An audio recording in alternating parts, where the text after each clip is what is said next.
years old in the 5th grade. And you know how in the grammar school they say, what would you like to be when you grew up, Johnny? And so usually the teacher just ignored me.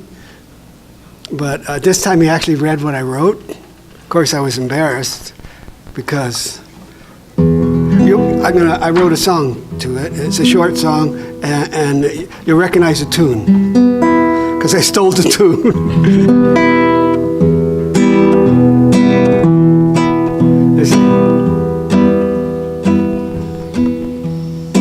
As a child in the 5th grade, hurrah, hurrah, the teacher asked what we would like to be, hurrah, hurrah. I remember writing down and turning in that I would like to be a girl so that I would not have to go to war. I remember him pausing with that funny smile, hurrah, hurrah, sort of laugh and read it aloud, hurrah, hurrah. That was many, many years ago. War is inevitable, I came to believe. So why didn't this teacher of mine dissuade me from that belief? So I was 9 years old, and 10 years later, 19, I was sent to Vietnam. So I kind of had a premonition it was going to happen, you know? And sure enough. Anyway, so then, my father was born in Ukraine. And when he came here, his father, after a few years, went back to Ukraine because his mom and dad divorced, and he wanted to go back, according to the story I heard, to get another wife and bring her over here, you know. So, and he was a photographer and a tailor. And the day he got there, he got beat up and everything was stolen, and he wound up in a hospital. So my dad raised his 4 younger siblings. And then when he married my mom, he had 4 more kids, and I was the last one. So he wasn't real gentle. So anyway, you know what a Ferris wheel is, right? Well, there was, at the Pike in Long Beach, there's a double Ferris wheel. I don't know if you've ever been to the Pike in Long Beach. You have? Okay. So anyway, this is a story, this is a song about, called the Double Ferris Wheel.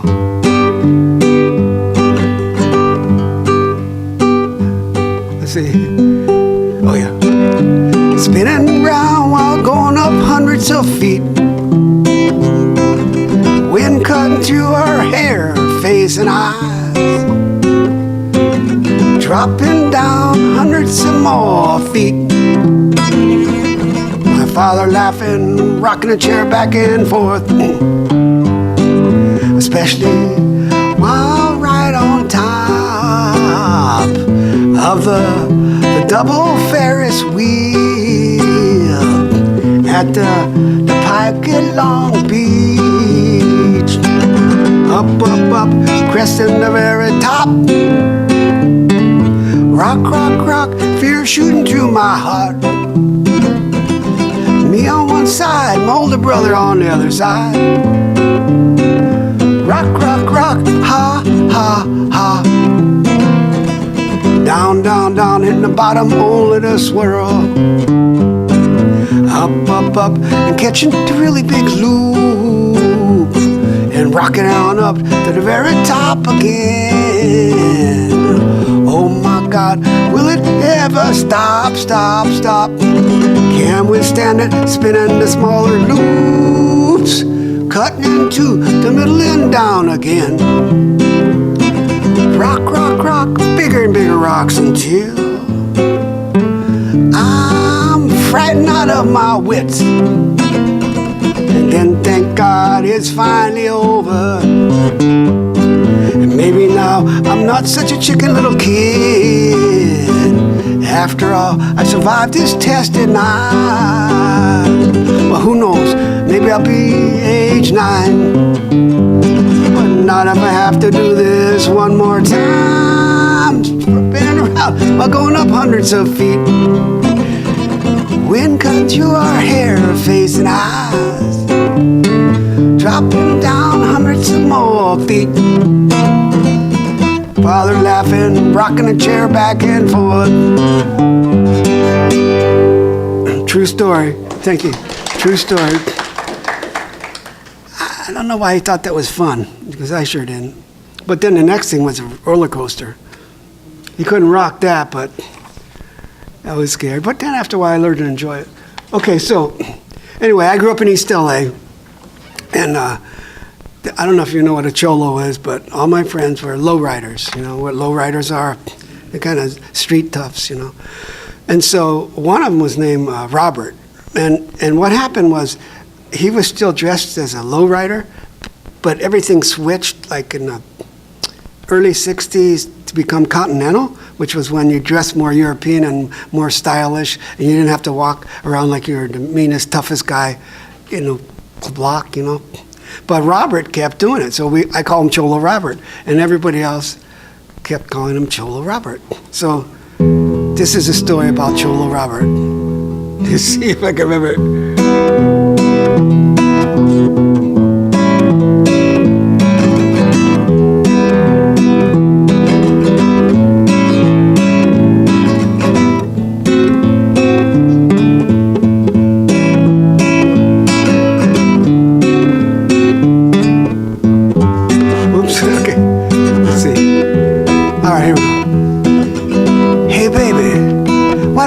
At the door.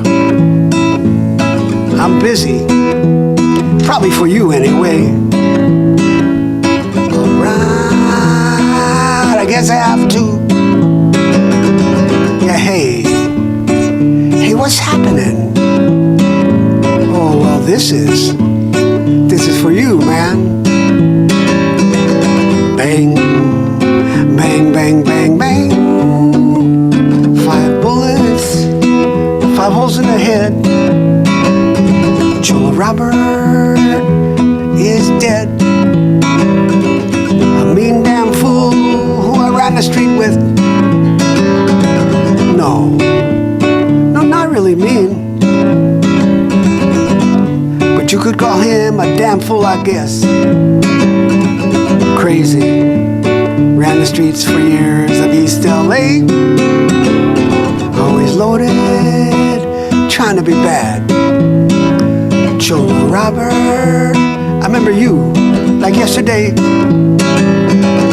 Let's see, what did we do yesterday?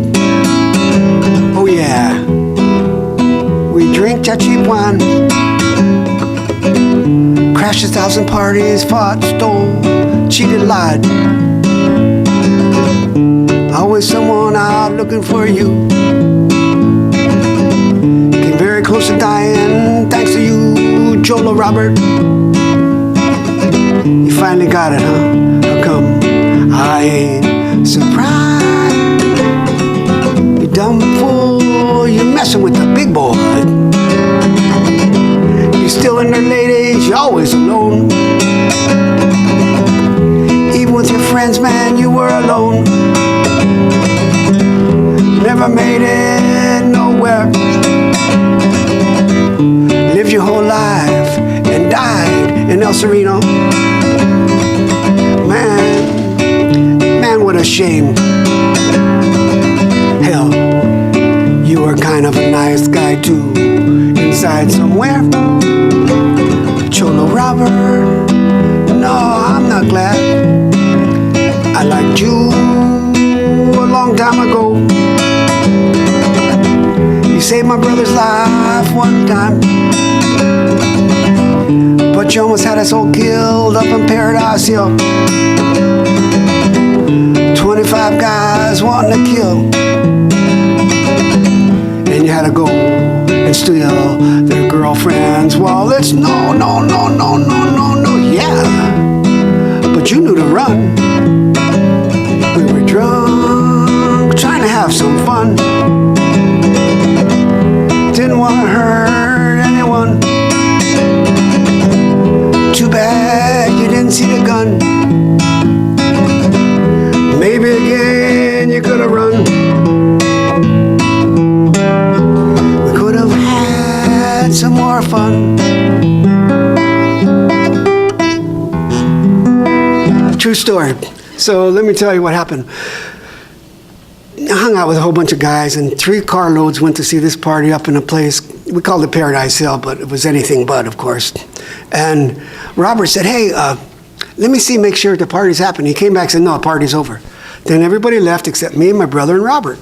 Well, then he said, hey, I was just lying. There's just not many girls in there. So we went into a party. And Robert got drunk, and he saw all the girls' purses. And he went in the purses and stole all the wallets. And then my brother Richard was driving, so he went out to the car and threw all the wallets into Richard's car. So pretty soon, one of the girls said, where's my wallet?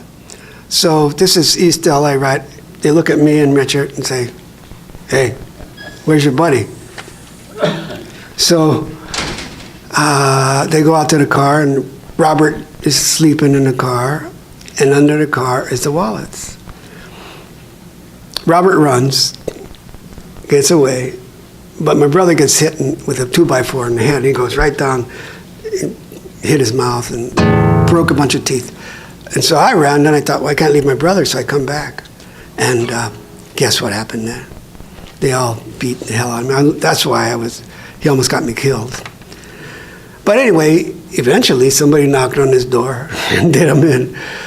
That's what the 5 bullets in the head were. Anyway, so let me read a little bit, okay? So I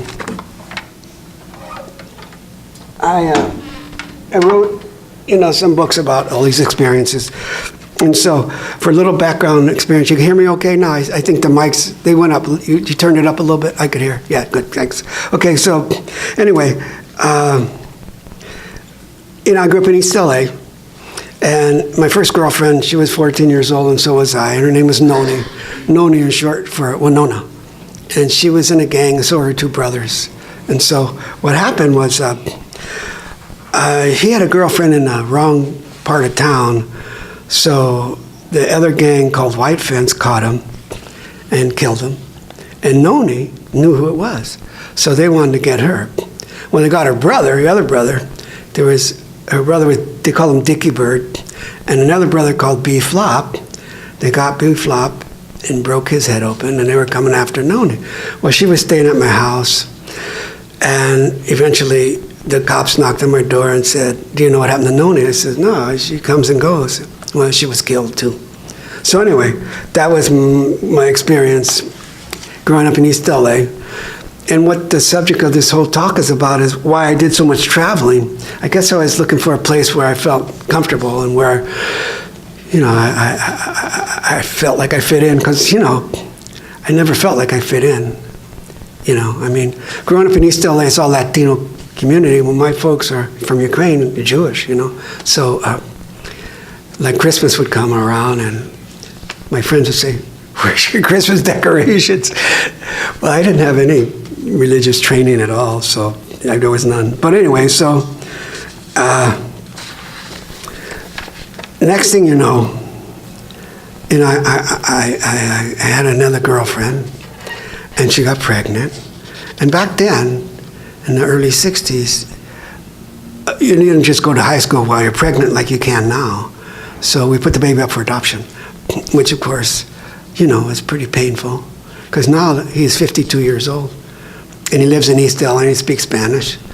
And it's kind of a rough neighborhood for him because he happens to be gay. And so it's like,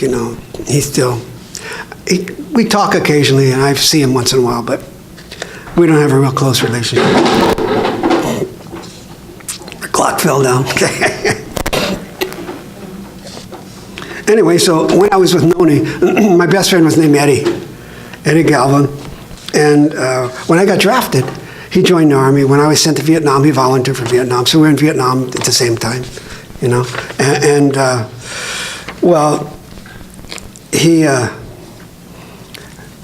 when I got back from Vietnam, he survived Vietnam too. And when I got married, he got married. When I had a kid, he got a kid. He was my best friend.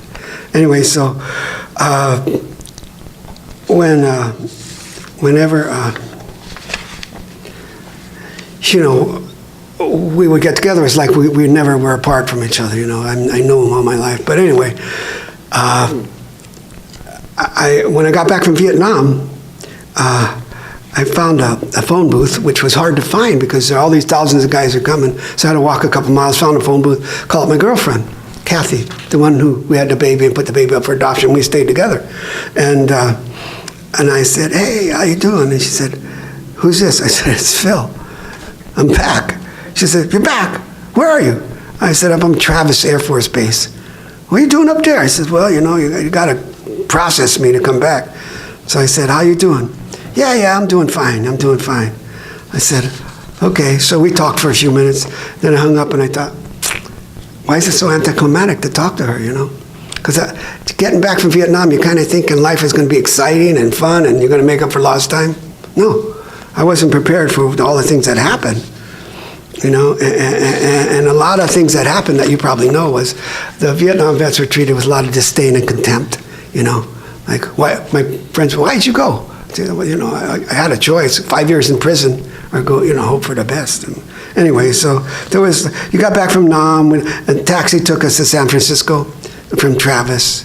And I thought, my uncle lives in San Francisco, I give him a call. I said, hey, you want to see me? My dad's favorite brother named Monty. And he said, yeah, okay, I'll be right there. Well, he keeps me waiting for 4 hours. I just got back from now. I've been awake for 36 hours.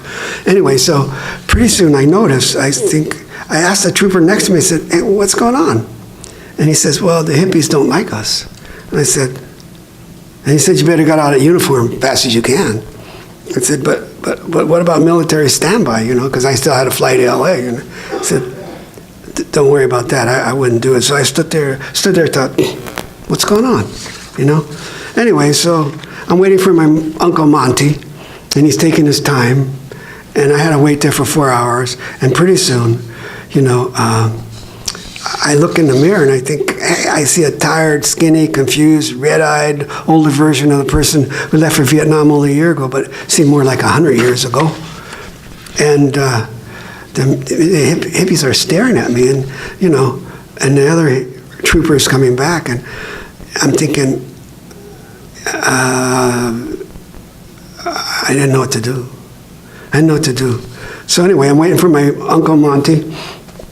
And so I see these hippie girls, and I went up and say, hey, what's going on? And she says, this is like a young 20-year-old, long hair, just wearing bell-bottom pants, and she snarls at me. He's jiving, slime ball military, killing innocent people. I'm thinking, oh, that's what this is all about? I said, what are you talking about? You just got back from Vietnam, didn't you? Yeah. Well, how many innocent brown people over there did you kill? I said, what are you talking about? I went over there because I had to. Yeah, I suppose you had to kill innocent women, children too, huh? Look. I got angry. I won't say everything I said. I said, I did what I had to do. Do you want to go to prison for 5 years? And so I wasn't prepared for that, because it seemed like just the other day was the Second World War and people came home being treated with respect, but this wasn't happening. Anyway, so they cussed at me, and my uncle finally came, and he puts his arm around me and says, hey, how's your dad doing? I'm thinking, I haven't seen my dad, I've been away. Anyway, so it's kind of weird to see him. And he says, hey, look, you got to see Haight-Ashbury, because this is in San Francisco. So I said, really? He says, well, get back in your Army uniform. I said, really? I don't want to do that. Rather not do that. He says, well, get into it. So anyway, he puts me in my Army uniform and we walk around Haight-Ashbury. It's 1967. This is like the summer of love, And everybody's saying, hey, man, get out of uniform. Why don't you join us? Make love, not war. I'm thinking, that looks kind of interesting. I kind of like that. I wasn't sure what I was going to do, but I thought as soon as I got out of the Army, I'm coming back to Haight-Ashbury. And that's what started all my traveling. I thought, well, I want to find where I fit in. So let's see. Maybe I'll sing another song. Okay? So I'm traveling around. Phil, the music might. Not loud enough? It's Too much. Down your voice down. Can you turn this down? Turn on them. Yeah. Is that down? Is that better?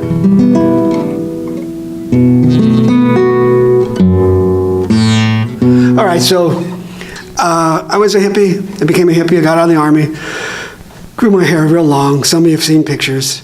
Big old beard. And I painted all this fluorescent stuff all over my Volkswagen Bug. Freak out in God's nature. And spread love.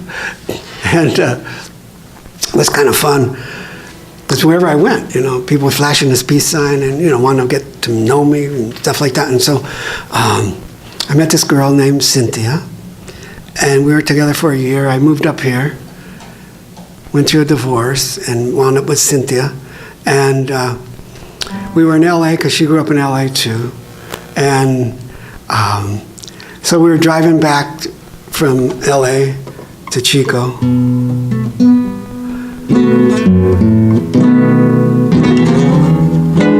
Driving up the coast with my lovely girlfriend and my best friend Danielo. Up, miles and miles. Is it drowning out my voice now? The guitar's okay? Hours and hours, and the whole day spent chasing after another place. Cars, gas stations, and houses zooming by.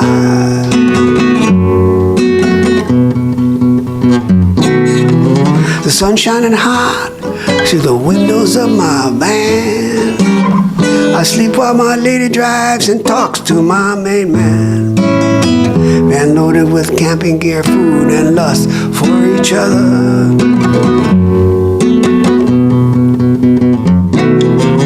Other vans pass us with no acknowledgement whatsoever.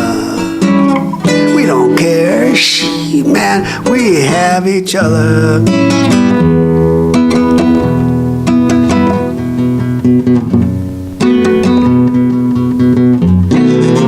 The ocean never leaves us, her presence always there to remind us of her power. She'll be there forever, no matter what.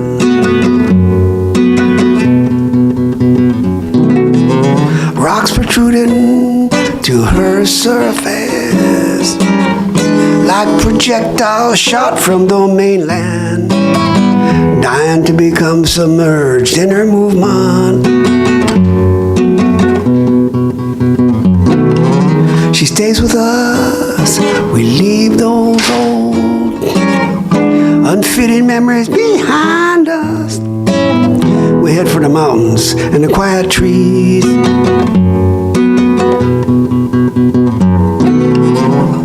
Daniela must leave us for the high Sierra. Hitchhike and leave us alone together to spend the night by the sea. Bodies held close, becoming one now. Moving like the waves rocking ceaselessly till we explode with love for each other. For the love, the water splashing on the rocks and crashing down upon our bodies, holding us, loving us, washing us off. Daniel, hey now, where have you been? Too many years, it's just been too long. Maybe I should pack up my van.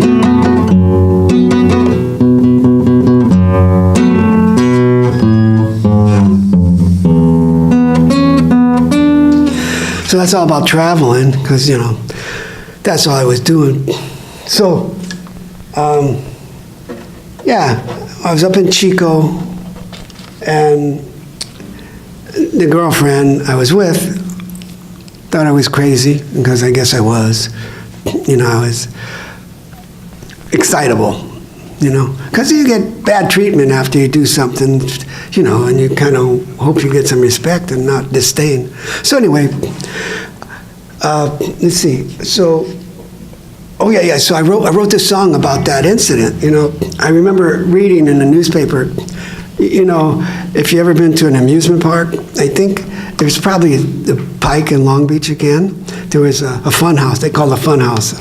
You know, there's like a house of mirrors. You ever been in one of those? And glass, and you bump into things, and it's supposed to be fun. You can't find your way out. It's like a maze. And there's also a fun house. So you go into this dark place, and there's scary things, okay?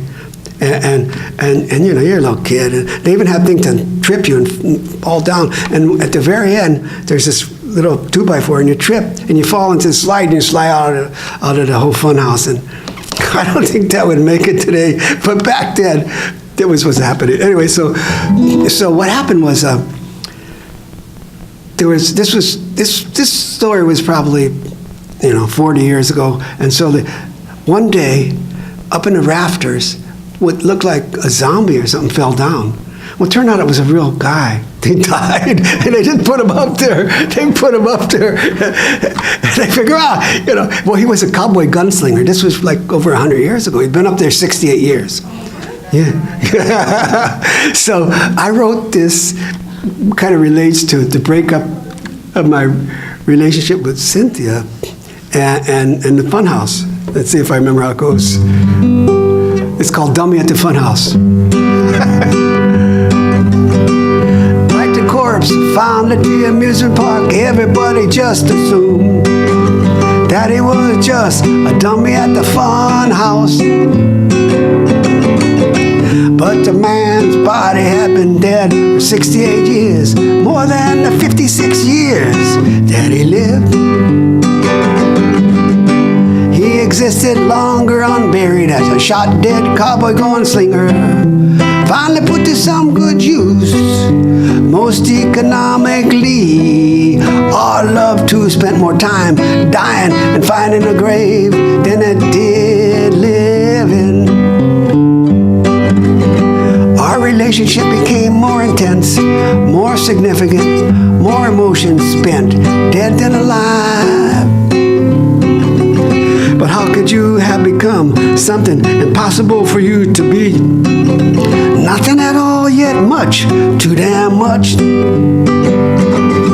Where did you go? Where the hell did you go? Not that I now give a damn. I know you're out there somewhere, hanging in some fun house. And I bet, baby, people probably think you're just a dummy at the fun house. I know you're out there somewhere, hanging in some fun house. And I bet, baby, people probably think I'm just a dummy in the fun house. All right, so that's a true story, too. All right, thank you. Thank you very much. I appreciate that. Appreciate that. All right, so I'll read a little bit more, okay? Read some more.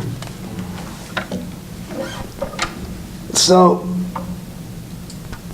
anyway, when I got back from Vietnam, my girlfriend at the time, Kathy, from East LA, she's the one we put the baby up for adoption. Can you hear me okay? Everything okay?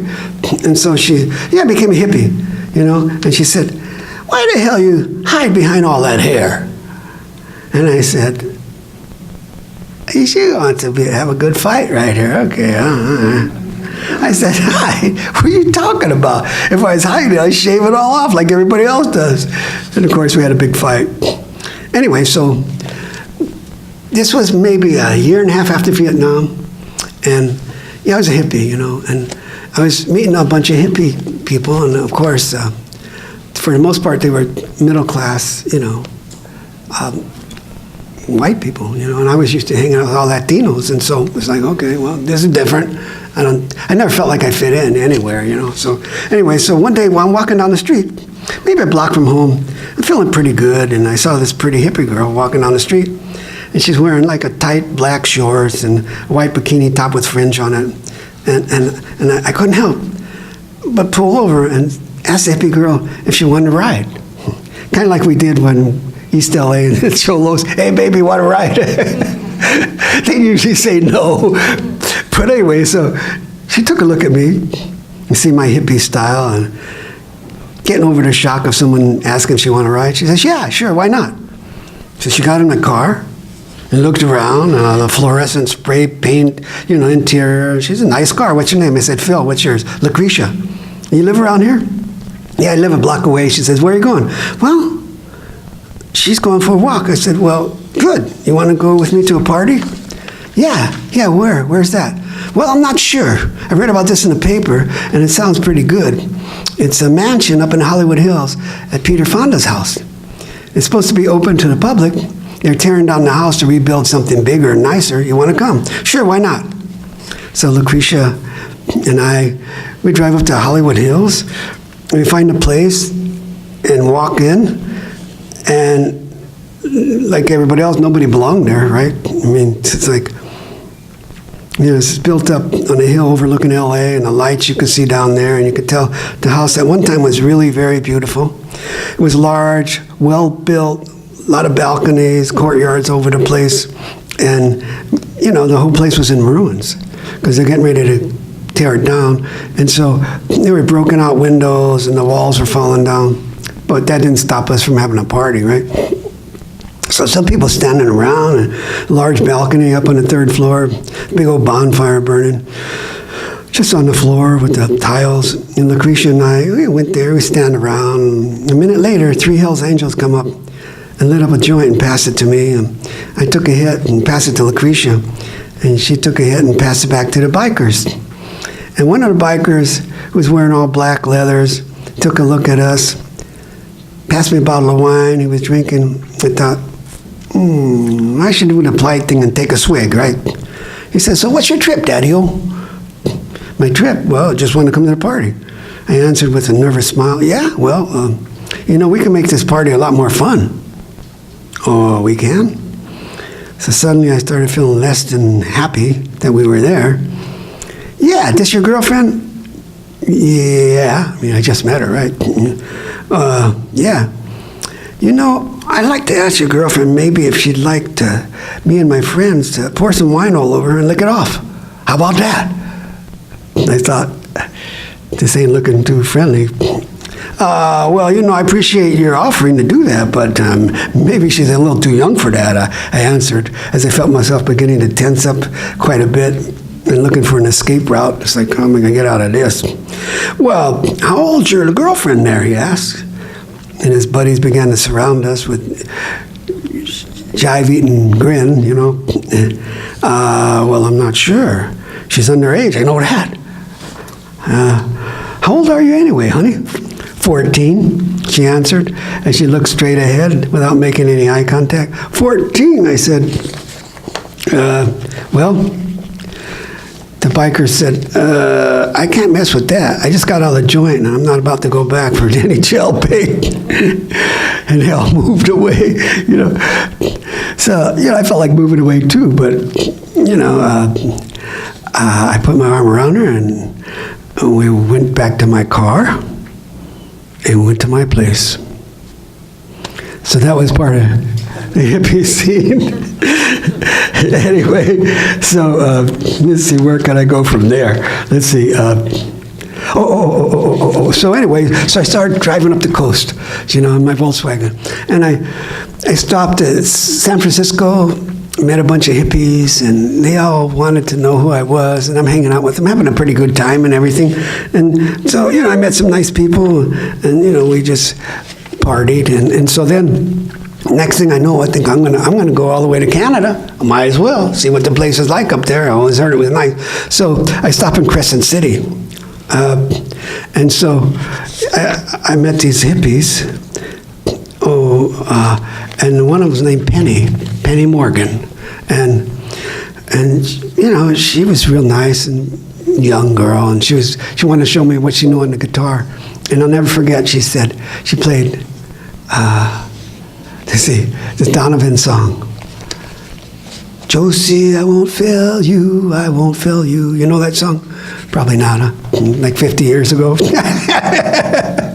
Anyway, so she said, look, I'm hanging out, sleeping in my car, and I met her mom and her brothers, and they all liked me. And she had a bunch of, she said, look, this house is the second oldest house in Crescent City. So, they weren't well-to-do, okay? And she said, look, you want to see where the tidal wave hit? Because back then they called it tidal wave, and now they call it tsunami.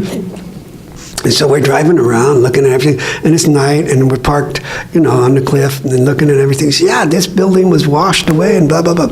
And so we're sitting there hanging out, and, just kind of fooling around, and, having a good time. And up comes a police car.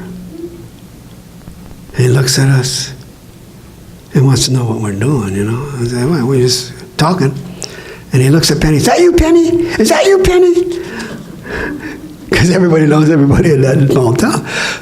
And so she says, yeah, Officer Murphy, that's me. He said, does your mom know you're with this hippie? She says, yes, they know I'm with Phil, and they like him. So he wants to search my car. Yeah, go ahead and search my car. So he finds my vitamins, shakes it around. What's this? What do you got here? I said, vitamins. And he looks around a little more, and he finds a Berkeley Barb. You know what that is? Kind of like the underground newspaper. And he says, I heard about this paper here. He starts looking at the personal ads, Do you mind if I take this? It's all yours. I already read it. So, I hung out there for a few days. Then I went up to Eugene, Oregon. Met a bunch of hippies there. And I thought, maybe I should go to school in Eugene, And I kept on going. I went to Seattle. I went all the way to Canada. And I had a pretty good time. Just, checking out the scene, Wherever I went, people were real friendly, and they put me up and fed me. And I thought, this is the new life. This is the post-Vietnam veteran life, Anyway, so I thought, well, this must be the world's changing. It's getting to be a better place. I liked it. Anyway, so then I came back down and I stopped at all the places I had been before. And then I got to San Francisco and my car was stolen with all my mementos and all my pictures and everything. And then I realized, it hasn't changed that much after all, So anyway, then I was taking a deviant behavior class, a sociology class at Cal State LA, where I met Judy, my first ex-wife, and she was a hippie girl, but her daddy was a Baptist preacher, and they were very religious, but they were really nice to me. They wanted me to become what they called a completed Jew. I said, what's that? One that believes in Christ. I said, okay. Okay, well, I'll have to think about that. So, they were always praying and everything. And Judy, she was raised with a lot of restrictions, like she couldn't wear makeup, and she couldn't shave her legs, and she couldn't listen to music, and she couldn't dance, and she couldn't play cards. She couldn't close the door to her room. I guess that's part of being religious or something, I don't know. But she saw me and said, oh, this is Mr. Rebellious. So we got together and got married, and we had a kid named Josh, who is now 44 years old and lives in Chico. Anyway, so anyway, what I want to tell you, I want to get to this part here. We hitchhiked across the country. Judy and I and this other couple hitchhiked across the country. And it was hard to get a ride for people. Who's going to stop and pick up 4 hitchhikers, right? With all your bags and everything. But we did. We hitchhiked all the way across the country and met a lot of nice people and a lot of not so nice people. And the cops would always hassle us. And then we got to Sparks, Nevada, right outside of Reno. And the truckers saw a bunch of hippies there. And they said, if you guys are still here at 7 o'clock tonight, we're going to have a turkey shoot. I thought, this is probably not a good thing, So we were going to hop a freight train. But instead, this little white Valiant stopped with this guy named Jack and picked us all up. And he was drunk out of his mind. And, after a few hours of that, he started grabbing at the girls and stuff. He said, why don't you drive, Phil? And he's in the back seat grabbing at the girl. And so I got out in Colorado, And they kept going. And I stopped in Aspen, not Aspen. Is that it? Texas? No, that's Texas. No, in Colorado. What's that really nice town? Yeah, that's it. Okay. So I was hanging out there for a bunch of nice hippies and stuff. And I met this girl. She was a Cajun girl named Emma Lou Dupree. And we hung out camping by the river. And she, I said, well, I got to go meet my friends because I can hitchhike and meet them in Eau Claire, Wisconsin. And she said, why don't you stay here? We go up the mountains and make babies. And I thought, thanks for the offer, but I got to meet my friends. So I went to Wisconsin, and they were supposed to be this 6 months long loving music festival. And that was going to be in Toronto. So we're hitchhiking over there. And when we finally get to my buddy Jake's house in Eau Claire, Wisconsin, he says, no, that ain't happening. The Beatles supposed to get back there and everything. Oh, no, that ain't happening. So anyway, so I hitchhiked back to LA. And, after camping out and stuff. So the part I want to get to, if I can find it, is I thought, okay, I want to see Israel, I want to see what it's all about. So I got to Europe, and I hitchhiked through Europe and met a bunch of nice people there, and then I caught a ferry boat to Israel. It took like 4 days or something like that. Anyway, so this woman sitting next to me, she says, what's with the long hair? I said, well, you got long hair. She says, yeah, but I'm a woman. I said, oh, is that the rule? You got to be a woman to have long hair? Anyway, so she's talking to me, and she, as a matter of fact, let's see if I can read this. She said, okay, I'm a woman, and it's unusual for women to have short hair, but not for men. I said, oh, well, I guess, I like it. She looks at me and says, is this your first visit to Israel? I said, yeah, my first visit. Never been here before. I said, what about you? She says, I've never been here before either. And she said, she wanted to come here all her life. She was born in Berlin, Germany, and was very lucky to survive World War II. And she pulled up her sleeve and showed me the tattoo of her number, 64782, sloppily tattooed on her forearm. I was in Dachau, Auschwitz and Birkenau, where my mother and father and my little sister and my little brother died.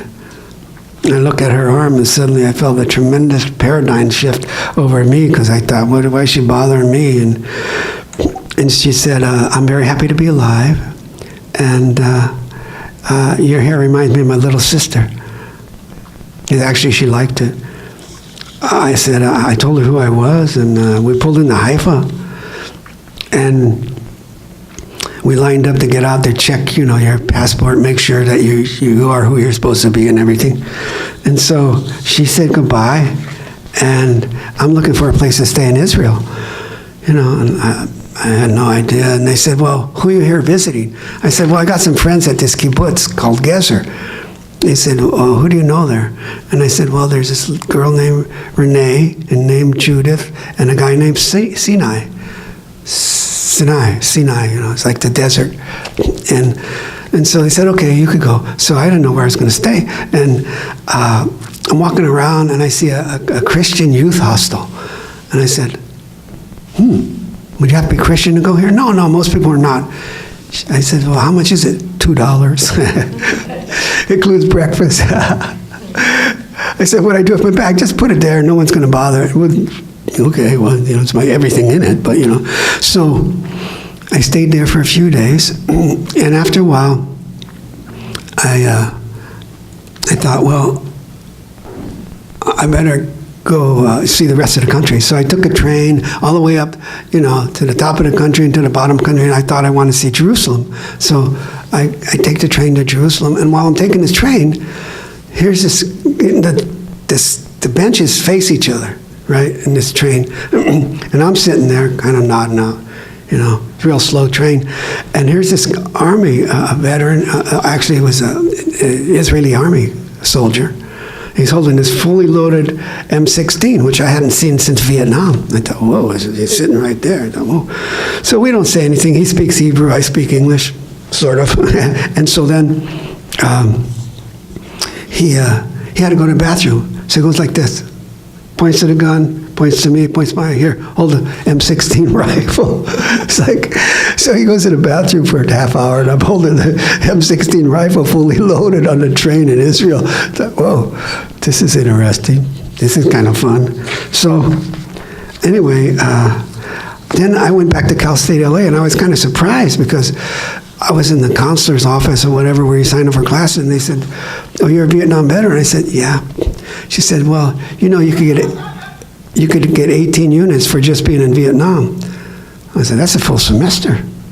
I said, really? What do I got to do? Nothing. You just give you, of course, they're electives, all the classes you want to take, so we give you credit for that. All the hard classes, you know, you don't get credit for that. Anyway, so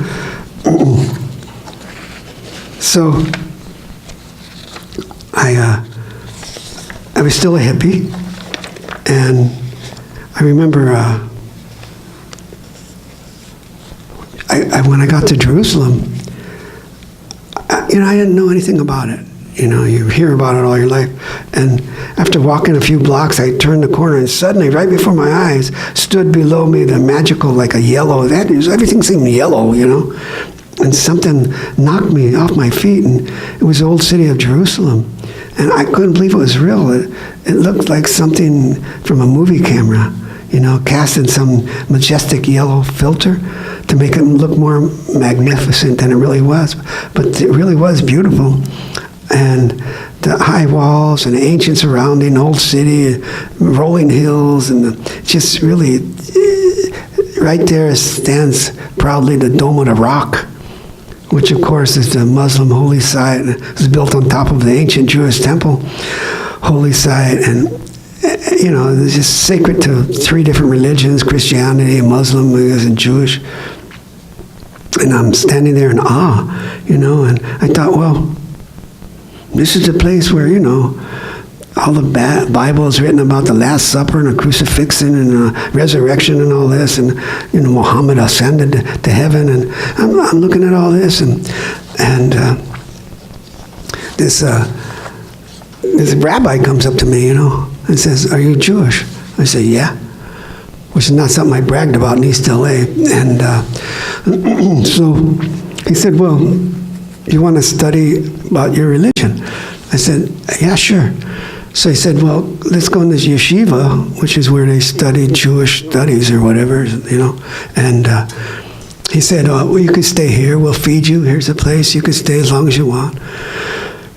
I said, "Well, that'd be nice." And so I opened up a book. He said, "No, you can't read. It's a Sabbath. You can't read. You can't write. You can't write. You just got to study. You just got to pray. You got to..." I'm thinking, I'm not real good at that for more than 5 minutes. So anyway, then you can't even brush your teeth because it might cause blood, and you can't do anything that causes blood. That was good for about 2 days, you know, and then I thought, nah, that's enough of this. I thought it's time to go back home.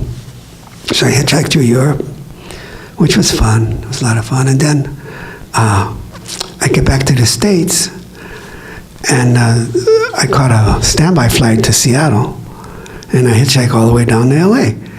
And Judy, the mother of my son Josh, and her friend's kid are in Mexico. So I had to go on down to Mexico and meet them there. So anyway, let's see if I got another song. Oh yeah, one more song. I didn't write this one. It's called Key to the Highway. Can you hear me okay?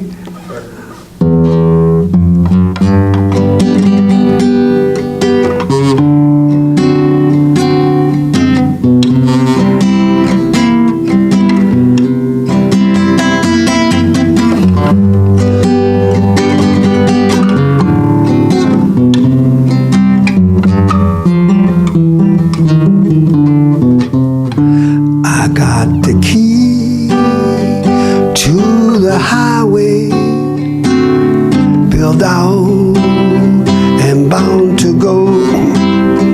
I'm gonna leave here running, 'cause walking is much too slow. I'm going back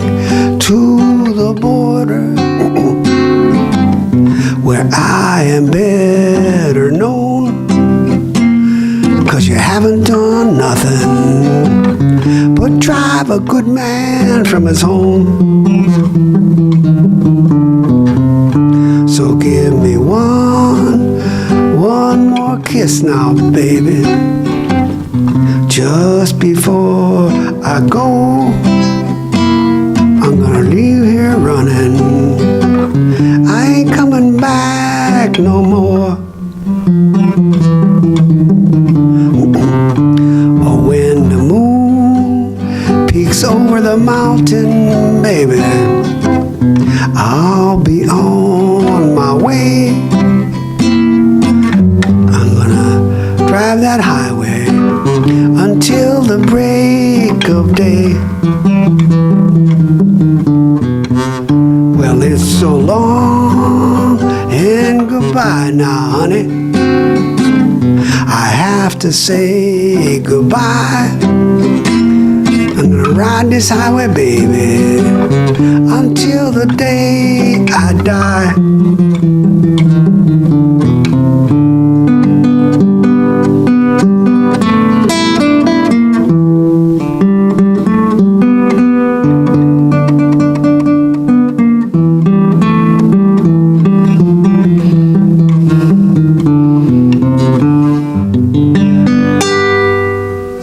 That's it.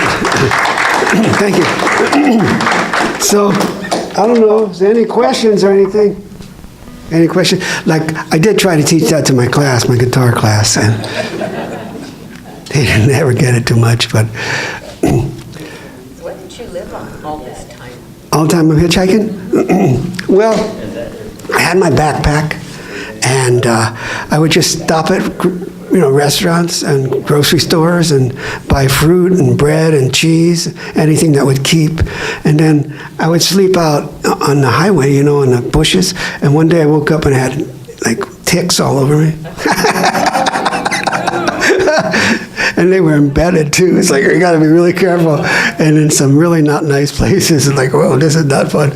But, for some reason it was really exciting and fun, and I was really searching for America, and I thought, this is it. Vietnam and the Army and all that's over behind me, and now I'm gonna do what I wanna do.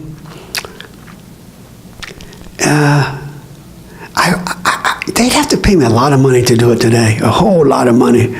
Even driving in a nice air-conditioned car is not fun, but hitchhiking out on the road, you never know who is going to pick you up, And one time, this guy picked me up and said, so what's your beef? What's your beef, man?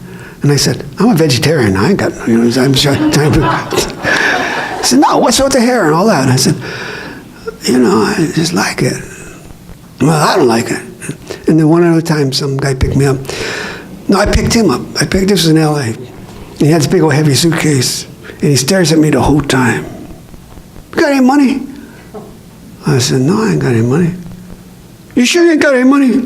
Yeah, I ain't got any money. He gets out, I'm on the freeway off ramp, takes the suitcase, doesn't even close the door. I thought, that's not good, that's not good. Then one other time, this is actually in Chico, I picked up this girl hitchhiking, and she said, you got any money? I don't have any money. I'm giving you a ride. And one other time I was in Big Sur, and this girl's hitchhiking. It was hard not to pick up a girl and hitchhiking. I said, where are you going? I don't know. And I turned on music. I said, do you like the Beatles? She says, what? The Beatles. I don't know. So she finally got out, and I thought, this ain't so much fun. Anyway, any more questions about anything? When did you start playing the guitar? I was going to Cal State LA, I think it was 1970, and there was this guy named Dave Cohen, and he actually played piano, but he was teaching a guitar class, and it was a quarter system. So back then, you know how you got tuners now, these little electronic tuners on your guitar? They didn't have them back then. So there's 30 people in the class. It was only a 10-week semester, a quarter, and half the class, people were trying to tune the guitar without electronic tuners. Bing, ding, ding. It's making crazy. But I liked the guy. He lived in Venice Beach, and we'd hang out. We'd play music on the beach and drink wine and have a bonfire. And then probably back then, they didn't have these guitar stands. You put your guitar in the closet and let it sit there for a year at a time. So from that class in 1970, I would play the same stuff, same few basic chords, and pick it up once a year or something. Then when I went through my depression and breakups and stuff, I thought, okay, I'm going to start writing. And so I started writing poems, and I did poetry readings, and people said, he's a comic tradition, or what is it, tragician, or whatever the hell the word is, tragedy, so tragic comedian, whatever it is. And then I thought, I'm going to turn it into music. So that's what these songs are. These are old poems that I turned into music. And for me, it was therapeutic. It was really just very, it just helped. It helped me. Like if you're ever depressed, doing something creative, I found that, and writing and music and socializing, and relationships and love, and that's what pulled me through. That's what pulled me through. Anything else? No? Okay, well, I want to thank you for coming, because, Thank you. Thanks a lot. I appreciate, I feel honored that I get to teach guitar and have those guitar classes and the gospel music class, because for me, it's challenging and it's therapeutic and it's enjoyable, and I get to meet wonderful people like you. Really, it just means a lot to me. One of the class members said to me, I don't know what I would do if I wasn't in this class. And I thought, whoa, I don't either. I don't know, how'd you read my mind, And the same thing with my radio show, which is on tonight. Tonight I'll be doing Motown and Ry Cooder, Taj Mahal, and some Texas Tornadoes. And to me, that's therapeutic as well. And I feel honored that I've been doing it for 26 years. Because, I don't know if you ever suffered with depression, but it's overwhelming. Depression and anxiety, and you just don't want to do anything. Nothing brings you pleasure. But this does. This brings me, it's therapeutic for me. And so, I'm going to keep doing it. I don't see any reason to stop. I can't believe I'm 72 now. It's like, really? What happened to 52? Wasn't that yesterday? I got out the Army. It was... I turned 21 in Vietnam, and that seems like yesterday. So I just think you guys, you really should do what you feel is creative. What did you do, Phil, after Vietnam? After we did the hitchhiking? Oh, the hitchhiking? Well, What did you do from I went to Cal State LA, and I got a PA in sociology, because to me that was fascinating. My brother, 10 years older than me, he said, it doesn't matter what your degree's in, any degree. Back then they said any degree. You could get a job working social services or whatever, civic work. So I thought, okay, I'll be a social worker. And so I got a job as a social worker working at Port Hueneme in Oxnard, and all these Navy guys, the Seabees, what, you were stationed there? My son? My son? Well, guess what they all wanted? They all wanted to get out. They come to see me. And, I couldn't help them get out. But what was interesting, the Seabees, they'd be overseas for 8 months and back for 6 back then. And so there was a lot of fooling around during that time. And there was a lot of, the kids were wild and needed counseling. And what I would do is I would try to teach them guitar. The kids, 14 years, 15 years old, they like that. Of course, they want to learn Led Zeppelin and all that. It was like, okay, well, I don't play that, But I would teach them something. And I did that for 2-3 years. Then I came up here. I figured I'd go to grad school up at Chico. My brother was teaching here. And he was teaching. He was a supervisor of students, teachers. He had his PhD in philosophy of education. And so I came up here, and I really didn't feel like I fit in, because when I came here in 1975, everybody was 17, 18. I was pushing 30, and they were all very middle class, very, white, and I just came from East LA. It was kind of a cultural shock for me.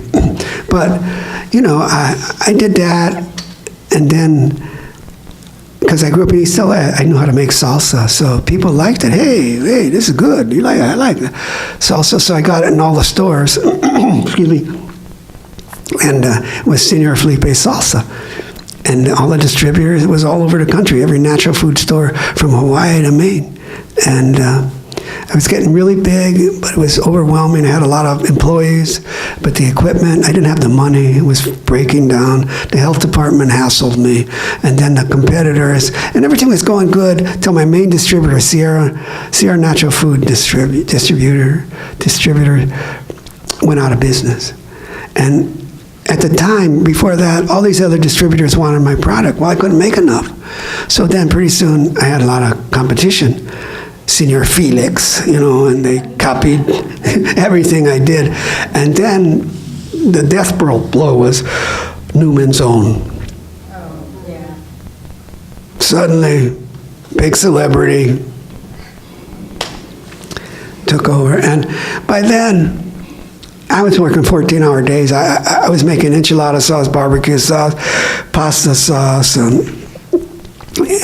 everything, different kinds of salsa, tropical salsa, mild hot, medium hot, killer hot. And I was working a lot of hours, and I would get these orders, can you give me 400 cases of hot enchilada sauce by Tuesday, which meant I'm going to work 14-hour days. And I'd hire people, and they want a job, but they didn't really want to work. They had the music blasting. You got to worry about quality control. You got to have it done right. So I did it for 25 years. And one day I couldn't do it anymore. I wouldn't answer the phone. I just couldn't. Right in Chico, I had a factory down the Esplanade by Shasta Avenue. There's where a Chico Veterinary Hospital is? You ever seen that? Anyways, it's right next to that. And yeah, I was making really good money.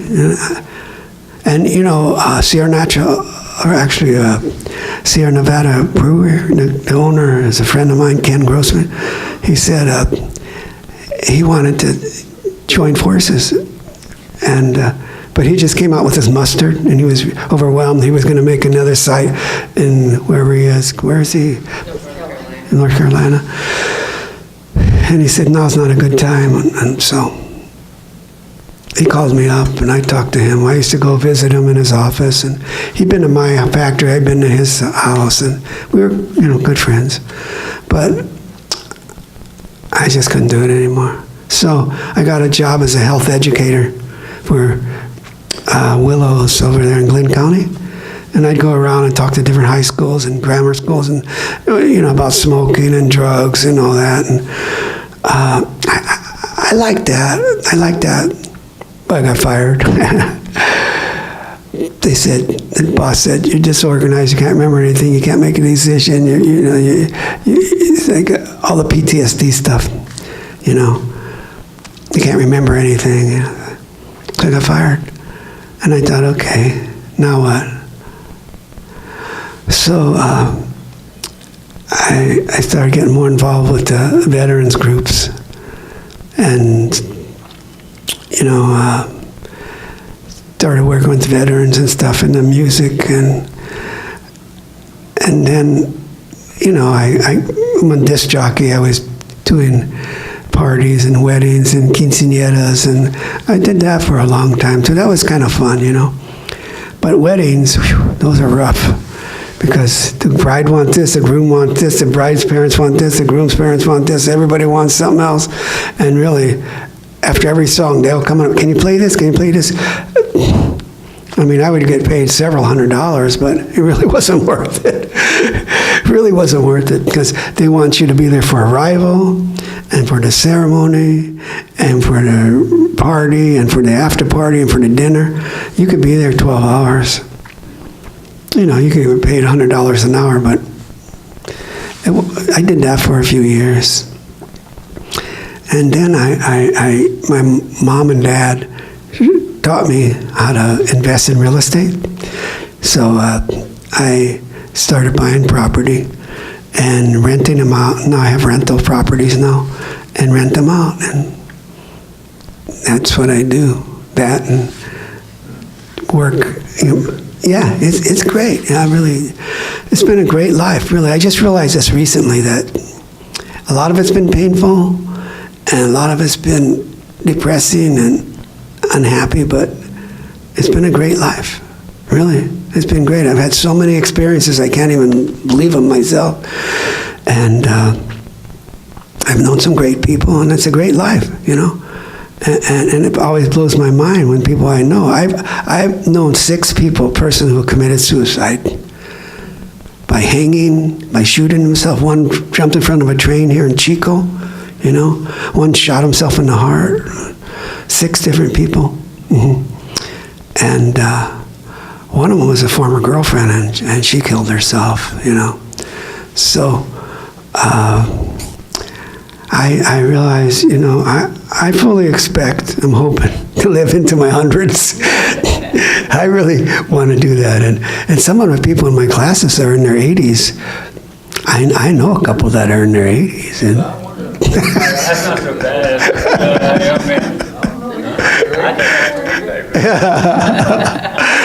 And I think if you remember Bill, what was his name? He was in the 90s. He played harmonica. What was his name? No, I haven't seen him either, no. Last I heard, he fell down and, I don't know, he got hurt.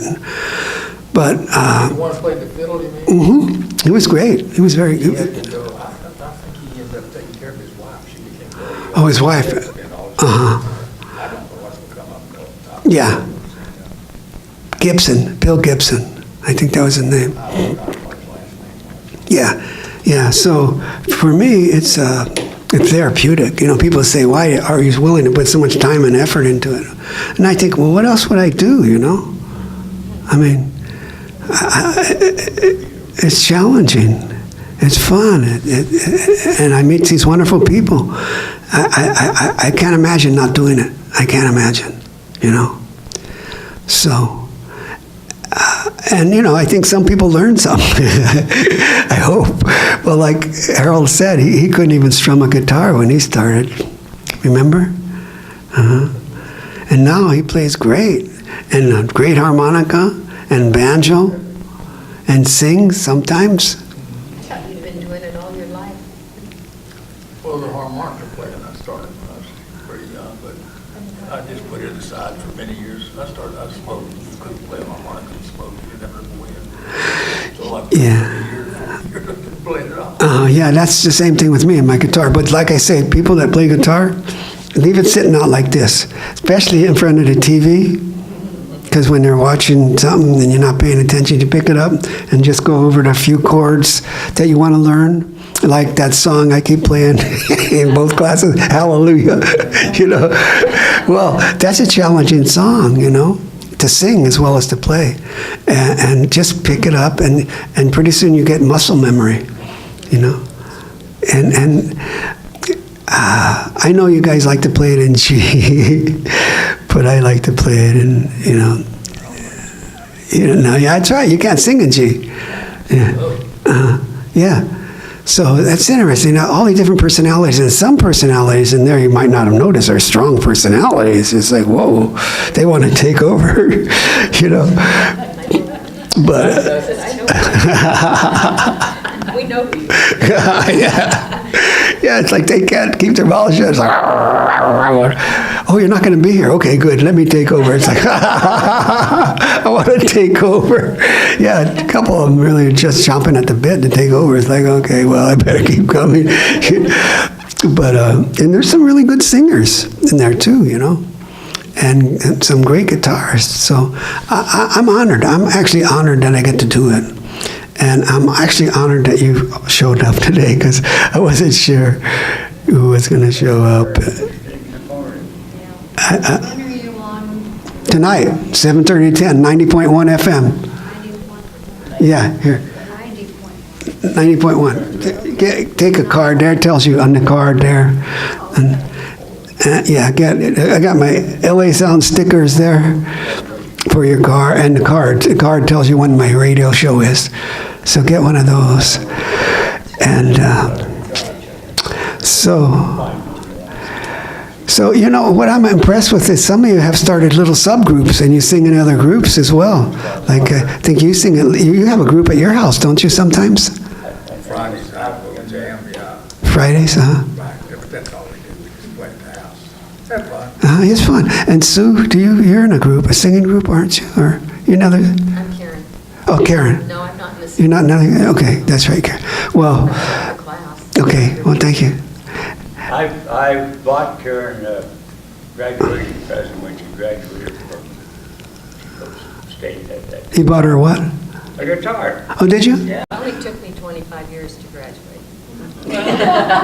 What's the hurry? So do you play it? No, I was so exhausted by the time I finally graduated, I couldn't even think. I couldn't learn. Right. Were you married and had kids? Well, she gave Yeah, I was married and the kids were all, well, I think one of the kids graduated about the same time I did. and daughter was recipient. Right. Yeah. And so you had the guitar. You have the guitar now, right? Do I have one? No. You're going to bring it, right? Do you? Get one. Yeah, I know you can get one. You can get one from Karen. Yeah. No, it's. I don't know. That may be in my future out there somewhere. Well, you know, I mean, you could learn a few chords. Well, I understand, but on the Ollie sheet, there wasn't beginning guitar this year. No, but there are people that would be willing to sit with you and show you a couple of chords. I could think of somebody sitting right next to you. I finally learned after 2 years. Yeah. And then there's people that play the auto harp. That's right. Sort of. Not lately, though. I like my hand-made percussion instrument. Okay, you got that. I understand the Juilliard School of Music gives a degree in percussion. Darn, I missed my. You missed that one. You missed that one. Yeah. But Ellie is playing now. You're playing a little music, aren't you? Uke. You played a uke, don't you? Trying to Mm-hmm. Yeah. That's nice. mind, Uh-huh. learn something new. That's nice. And what about this lady here? Do you play? No, I don't. I appreciate. Okay, well, that's good. What about you there in the pink? Thinking about it. You thinking about it? Mhm. And this lady there, do you ever play? I have piano lessons in the 7th grade. Well, that counts. Do you still play the same thing that you played back then? I think I could if I found sheet music. Oh, you read music? Do you read music? Chords. How about this quiet lady back there? Piano? That's nice. It brings a lot of pleasure. Music brings a lot of pleasure in my life. I'm always listening to it. And I can't imagine what I do without music. I can't imagine. Really, I'm just always listening. And even at night, I play quiet music. Helps me sleep. What do you do when you can't sleep? Let me ask you a question. If you can't fall asleep, is there something, a trick that you do? You play music? Do you? That's nice. Mm-hmm. How about you, Harold? What do you do when you can't sleep? Is there a trick? I usually don't play music, but I usually can't find what I want to hear. I listen to the radio. Yeah. And it puts me to sleep. Yeah. 10 seconds. The droning on the news and droning on. I don't even hear it. So, I turn it on. Yeah. You listen to the BBC, British Broadcasting. Oh, yeah, that'd drone you to sleep. Yeah, I listened to it too. What about you, Ellie? I listen to music. You listen to music? And Karen? It's a rare day when I can't sleep. Why not? Every night. Oh, is that right? You sleep well? I do. I'm just, 5 minutes and I'm out And you stay asleep for the night? You sleep through the night? pretty much. What about you? I read mine. I have a Kindle and I Oh. go through that thing. Yeah. Crazy. Uh-huh. And take a sleeping pill. Oh, that helps. How about you, Rox? Oh, I read. You read? I read until it falls out of my hand. I either read or else if it's 4 or 5, I just get up and get going. Yeah. Well, that's another question. Wait, first of all, how about you? What's your trick for sleeping? I read something boring, Uh-huh. how to lower your cholesterol. All right, I'm not cholesterol. How about you back there? I started listening to local radio, Uh-huh. and that's how I heard about your show. You read Oh, And okay. so I look forward to Tuesdays. Cool. Thank you. Okay, so the next question is, what time do you go to bed? 10:30? What time you go to bed, Harold? Midnight or after. At midnight? And Ellie? About 11. 11? Karen? We go to bed about 10:30 and 10:30. for 30 minutes, gone. How about you? Same thing. I'm with her. You're with her. With a sleeping pill and rocks. About 11:30 or 12. None of the business. Yeah, okay, that makes it. How about you back there? And you? That a girl. That's what I want to hear. Okay, so the next question is, what time do you get up? Yeah. I get up about 4:45. And you? 5? What time you get up, Harold? About 7. Ellie? I was sleeping in the afternoon. At 7. 7? Karen? Between 5 and 6 or 7. I get up and walk early in the morning. What about you? Whenever I wake up, there's no set schedule. I'm going to leave the part out about falling out of bed there because it's, Well, I've done that as well. I know, I've heard. Rocks? 7. 7? No, none of my business? Yeah, and there's a book waiting for me. Okay, you go get your book. But I want to thank you. Okay, guys. thank you. And my life has been so boring compared to yours. So, yeah, it's unbelievable. I can't believe it myself. Thank you, Catherine. Well, wait, the two ladies back there, what time you get up? Well, the clock radio goes off at 6, but that doesn't mean I get up. Okay. At the same time. Well, thank you so much. I really appreciate it, and it's a real pleasure for me, and I find it therapeutic. So I look forward to seeing you in my class. And you bring your guitar. Well, that's on my donor list. Your bucket list, huh? All right. Thank you. Thank you, man. Thank you very much. Appreciate it so much. Thank you. And Alex, thanks a lot. Yep. All right. So here.